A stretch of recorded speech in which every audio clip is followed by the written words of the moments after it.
হরে কৃষ্ণ। দেখো দিদি ভাইরা, আমি অর্চনা, আমাদের শাশুড়ি বৌমা রান্নাঘরে প্রতিদিনের মতো আমি একটা রেসিপি নিয়ে চলে এসেছি। এ দেখো, আলু আর কুমড়ো ছক্কার তরকারি করব। তোমাদেরকে ভিডিওটা প্রথম থেকে শেষ পর্যন্ত দেখাবো। যদি ভালো লাগে, আমি যেইভাবে তরকারিটা করব সেইভাবে তোমরা করে সকলের সাথে শেয়ার করবে বা নিজেরা খাবে, খেয়ে কমেন্টে লিখবে। আমি আর দুটো তেজপাতা দিয়ে দিয়েছি, একটা লঙ্কা ভেঙে দিয়েছি, একটা লঙ্কা গোটা দিয়েছি। দেখো, দুটো জিরে দিয়ে দেবো, দুটো কালো জিরে দিয়ে দেবো। এই তরকারিটা এত সুন্দর খেতে লাগে যে মাছ মাংস লাগবে না, একে দিয়েই ভাত খাওয়া হয়ে যাবে। রুটি, লুচি, পরোটা, তোমরা মুড়ি যাকে দিয়ে ইচ্ছা খেতে পারো। দেখো, আমার ফোড়নটা হয়ে গেছে। এবারে প্রথমে আমি আলুটা ভেজে দেবো। আলুটা ভেজে নিয়ে তোমাদেরকে দেখাবো।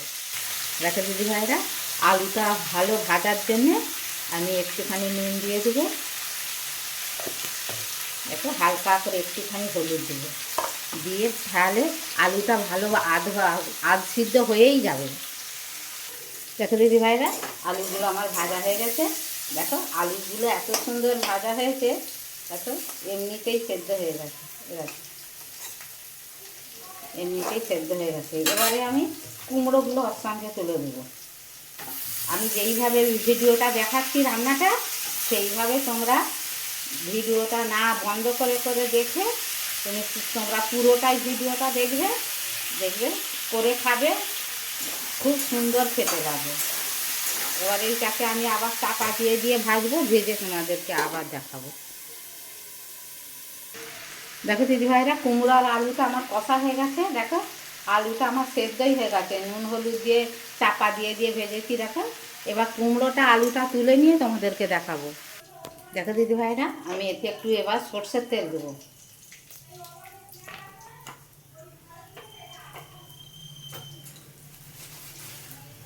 আমি ফোড়ন দিয়ে দিয়েছি, আর ফোড়ন দেবো নি। এতে দেখো, সুন্দরী পাতা দুটো দিয়ে দেবো স্বাদের জন্যে। দেখো, পেঁয়াজ আর টমেটো ভেজে নেব, ভেজে তোমাদেরকে দেখাবো। আমি টমেটো পেঁয়াজে একটু নুন দিয়ে দেবো, যাতে তাড়াতাড়ি ভাজা হয়ে যায়। দেখো দিদি ভাইরা, কাঁচা লঙ্কা আদা বাটা আমি দিয়ে দিয়েছি, তোমাদেরকে ভুল হয়ে গেছে দেখানো। আর হলুদ দিয়েছি, দিয়ে আমি মশলাটা ভালো করে কষে তোমাদেরকে আবার দেখাবো।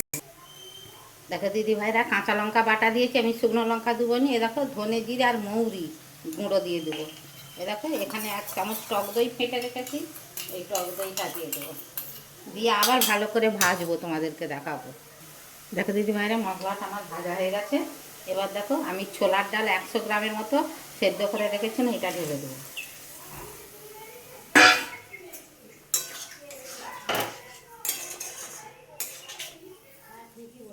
দিয়ে এবার আলু কুমড়োটা ভেজে রেখেছি, এটা দিয়ে দেবো।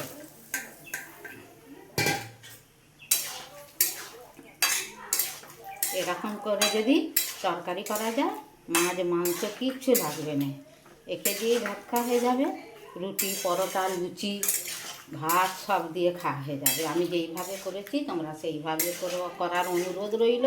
সকলের সাথে শেয়ার করবে, এরকম করে খাবে, খেয়ে কমেন্টে লিখবে। আমি এতে আর একটু জল দিয়ে দেবো।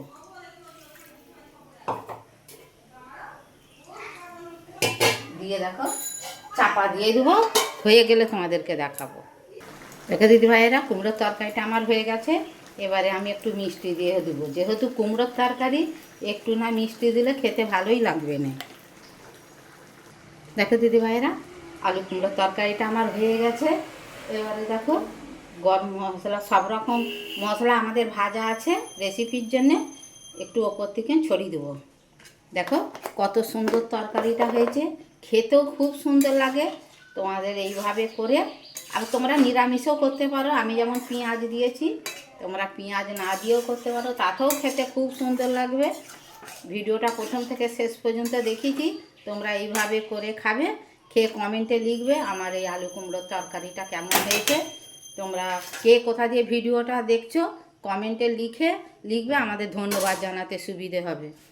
তোমরা যে যেখানেই আছো ভালো থাকো, সুস্থ থাকো। হরে কৃষ্ণ, রাধে রাধে।